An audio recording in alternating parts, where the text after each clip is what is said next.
Renungan Pagi, Agama yang Bersinar oleh Ellen G. White, 6 Agustus 2023, mari kita berdoa.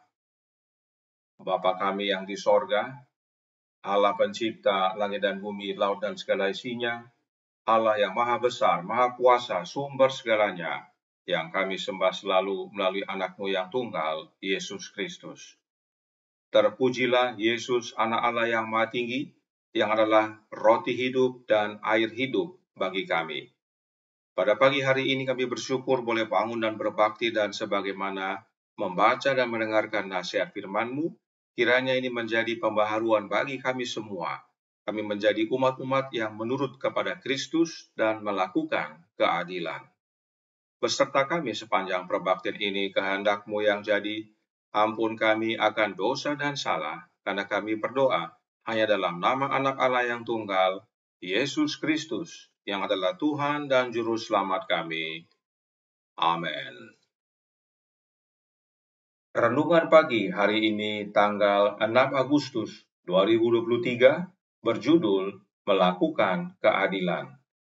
Ayat inti terdapat dalam Amsal 21 ayat 15 yang berbunyi, melakukan keadilan adalah kesukaan bagi orang benar, tetapi menakutkan orang yang berbuat jahat. Dia yang sepenuhnya puas untuk menerima amanatnya dari atas akan dihibur oleh janji-janji Allah, karena dia berusaha untuk melakukan keadilan dan penghakiman. Memiliki kepercayaan yang tak tergoyahkan kepada Allah, menjadi pelaku firman-Nya, berarti menempuh jalan yang aman. Nasihat Allah menyederhanakan kerumitan transaksi bisnis dan tugas-tugas rumah tangga. Para pengikut Kristus yang bekerja dengan pandangan tulus pada kemuliaan Allah akan memiliki hikmat sorgawi. Dikutip dari Testimonies for the Church, volume 8, halaman 141. Perkataan dan hukum Allah yang tertulis di dalam jiwa dan diperlihatkan dalam hidup yang mengabdi dan disucikan, memiliki pengaruh yang kuat untuk menginsafkan dunia. Ketamakan yang merupakan penyembahan berhala dan iri hati dan cinta dunia akan dicabut dari hati orang-orang yang taat kepada Kristus, dan akan menjadi kesenangan mereka untuk berlaku adil, mencintai belas kasihan, dan berjalan dengan rendah hati di hadapan Allah. Dikutip dari Testimonies for the Church, volume 3, halaman 201. Demikianlah bacaan renungan pagi kita pada pagi hari ini. Terima kasih dan Tuhan Yesus memberkati. Selamat pagi saudaraku dalam Tuhan. Renungan hari ini berkata dalam Radiant Religion halaman 220 paragraf 2 yang berbunyi, ketamakan yang merupakan penyembahan berhala dan iri hati dan cinta dunia akan dicabut dari hati orang-orang yang taat kepada Kristus dan akan menjadi kesenangan mereka untuk berlaku adil, mencintai belas kasihan, dan berjalan dengan rendah hati di hadapan Allah. Penting sekali untuk taat kepada Kristus atau menurut kepada Kristus. Sebab dari hati orang-orang yang menurut kepada Kristus, segala yang fasik dicabut, dan mereka menjadi orang-orang yang senang melakukan keadilan, senang melakukan belas kasihan, dan hidup rendah hati di hadapan Allah. Nah, apakah maknanya menurut kepada Kristus? Ye shall receive power, halaman 231 paragraf 5 menyatakan, jika Anda hidup dalam penurutan kepada Kristus dan firman-Nya, Anda sedang memakan daun pohon kehidupan yang berguna untuk menyembuhkan bangsa-bangsa. Ada hubungan antara penurutan kepada Kristus dengan memakan daun pohon kehidupan. Karenanya, apakah memakan daun pohon kehidupan itu?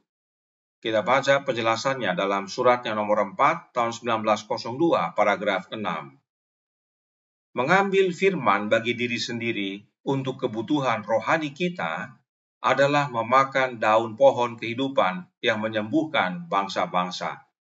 Pelajari firman dan praktekkan firman, karena itu adalah hidupmu. Memakan daun pohon kehidupan adalah sama dengan mengambil firman Allah untuk diri sendiri, agar kita memenuhi kebutuhan kehidupan rohani kita. Kemudian, praktekkan apa yang diterima dari firman Allah. Itulah memakan daun pohon kehidupan bagi kita. Dan penjelasan lainnya, Roh Nubuat menyatakan dalam The Ministry of Healing, halaman 173 paragraf 1, berbunyi, bukalah Alkitab di hadapan orang yang dicobai dan bergumul, dan berulang kali bacakan kepadanya janji-janji Allah. Janji-janji ini baginya seperti daun pohon kehidupan. Artinya, pelajari firman Allah dalam Alkitab, maka firman-Nya, janjinya, menjadi daun pohon kehidupan bagi yang menerimanya agar menjadi sembuh.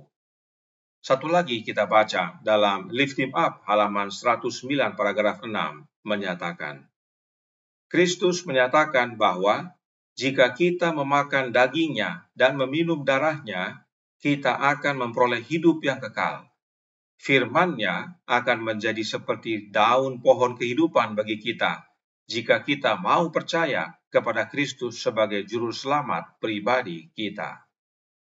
Memakan daun pohon kehidupan adalah sama dengan memakan dagingnya Yesus dan meminum darahnya Yesus. Adalah sama dengan menerima firman-Nya. Inilah kehidupan dari umat-umat yang menurut kepada Kristus, sebab mereka menuruti akan firman-Nya dengan penuh sukarela dan bersukacita, karena mereka percaya bahwa Yesus adalah juru selamat pribadi mereka. Dan penurutan itu adalah penurutan yang seutuhnya. Record of Progress and an Appeal in Behalf of the Boulder, Colorado Sanitarium, halaman 34 paragraf 1 berkata, penurutan kepada Kristus dalam hati, dalam pikiran, dalam jiwa, dalam kekuatan dibutuhkan sekarang. Penurutan terhadap semua perintah-perintah Allah adalah satu-satunya jaminan keberhasilan kita. Nah, saudaraku dalam Tuhan, mengapa kebenaran tentang penurutan kepada Kristus dan penurutan kepada perintah Allah yang adalah hukumnya sangat penting diketahui dalam melakukan keadilan? Sebab dalam melakukan keadilan harus ada dasar hukumnya, dan hukum Allah dinyatakan dalam firman-Nya, dalam Alkitab. Itulah sebabnya dalam menurut kepada Kristus kita harus mempelajari firman-Nya. Dan oleh sebab itu, renungan hari ini berkata dalam Radiant Religion, halaman 220, paragraf 2, berkata, dia yang sepenuhnya puas untuk menerima amanatnya dari atas akan dihibur oleh janji-janji Allah, karena dia berusaha untuk melakukan keadilan dan penghakiman, memiliki kepercayaan yang tak tergoyahkan kepada Allah menjadi pelaku firman-Nya berarti menempuh jalan yang aman. Inilah dasar melakukan keadilan saudaraku dalam Tuhan, yaitu dengan menurut kepada Kristus dan melakukan firman-Nya. Kiranya ini menjadi pembaharuan bagi kita semua. Tuhan memberkati, saya bawa dalam nama Yesus. Amin. Mari kita berdoa. Bapa kami yang di sorga, Allah pencipta langit dan bumi, laut dan segala isinya, Allah yang maha besar, maha kuasa, sumber segalanya, yang kami sembah selalu melalui anak-Mu yang tunggal, Yesus Kristus. Terima kasih atas pekabaran yang penting pada pagi hari ini, untuk kami menurut kepada Kristus, yaitu dengan menurut akan firman-Nya, yang mana dengan sendirinya kami layaknya memakan daun pohon kehidupan demi kebaikan kerohanian kami. Sebab itulah dasar kami untuk melakukan keadilan. Karenanya tolong kami ya Bapa, curahkan roh anak-Mu dalam hati ini, sebab hanya oleh kehadiran Kristus dalam hati kami, maka kami dapat menuruti akan firman-Mu, menghidupkan akan perintah-perintah-Mu, dan hidup selaras dengan kehendak Tuhan di dunia ini, sehingga kami dalam melakukan keadilan-Mu, ya Bapa. Beserta kami sepanjang hari ini kehendak-Mu yang jadi, ampun kami akan dosa dan salah, karena kami berdoa hanya dalam nama anak Allah yang tunggal, Yesus Kristus, yang adalah Tuhan dan Juru Selamat kami. Amin.